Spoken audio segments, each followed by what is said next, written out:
Welcome to Lit with Ernest, where we dive into the lives and works of influential authors who've shaped the literary landscape.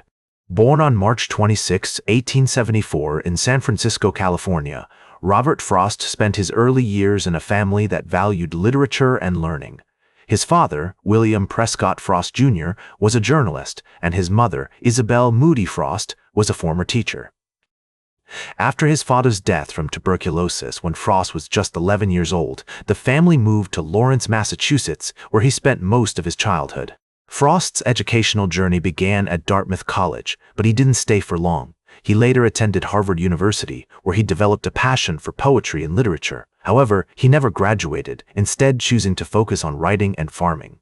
Yes, you heard that right, farming. Frost believed that the rhythms of rural life in the natural world were essential to his creative process. As we explore Frost's major contributions to literature, it's clear that his work built upon the foundations laid by earlier poets like Walt Whitman and Ralph Waldo Emerson. Frost's unique voice and style, however, set him apart from his contemporaries. His poetry is known for its accessibility, depth, and exploration of themes such as nature, isolation, and the human condition. One of Frost's most famous poems, The Road Not Taken, is a great example of his ability to craft relatable, thought-provoking verse. The poem's central theme, the choice between two paths in life, has become an iconic representation of the human experience. But what's often overlooked is the historical context in which Frost wrote this poem. Published in 1916, The Road Not Taken reflects the anxieties and uncertainties of the time, as the world was embroiled in World War I. Frost's legacy extends far beyond his own body of work. His influence can be seen in many modern writers who followed in his footsteps. Authors like Sylvia Plath, Ted Hughes, and Seamus Heaney have all been shaped by Frost's unique style and thematic concerns. Even today, Frost's poetry remains widely read and studied, offering insights into the human condition that are just as relevant now as they were when he first wrote them. But Frost's work isn't without its limitations and controversies. Some critics have argued that his portrayal of women and minorities is limited or even stereotypical. While these criticisms are valid, it's essential to consider the historical context in which Frost was writing. His work reflects the biases and attitudes of his time, but it also challenges them in subtle yet significant ways. So what can we learn from Robert Frost's work? For one, it reminds us that literature is not just about aesthetics or intellectual exercises, it's about capturing the essence of the human experience.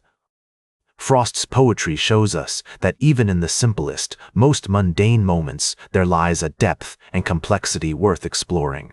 And his commitment to his craft, despite facing numerous challenges and setbacks throughout his life, serves as a testament to the power of perseverance and dedication. As I always say, good writing is like a well-crafted hunting rifle. It's simple, elegant, and gets the job done. Frost's poetry is like that rifle, cutting through the noise and getting straight to the heart of the matter. And that's what makes his work so enduring, so relatable, and so damn good. One of my favorite stories about Frost is how he would often read his poetry to audiences without any introduction or explanation.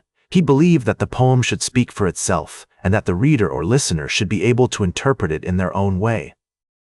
This approach to poetry is both refreshing and intimidating, as it requires the reader to engage with the work on a deeper level.